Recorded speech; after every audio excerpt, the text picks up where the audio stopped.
तुम्हाला सगळ्यांना एक मी छोटी विनंती करते की आता पुढचे जे आपण एक्सरसाइज करणार आहोत, तर शक्य असेल तर सगळ्यांनी डोळे बंद करा पुन्हा एकदा.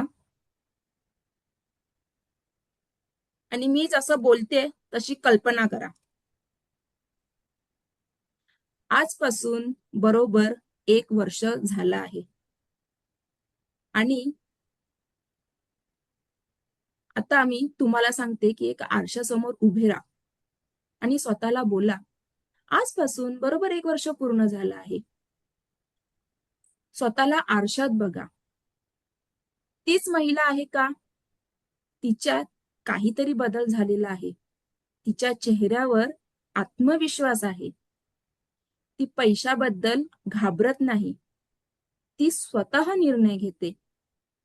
तिला सेव्हिंग म्हणजे काय हे माहीत आहे. बजेट म्हणजे काय हे माहीत आहे. मुलांनी पैशाबद्दल कसं बोलावं हेही माहिती आहे मुलांशी. आणि सर्वात महत्वाचं, ती स्वतःवर विश्वास ठेवते. ह्याची सगळ्याची कल्पना करा. आणि आता हळूहळू सगळ्यांनी डोळे उघडा.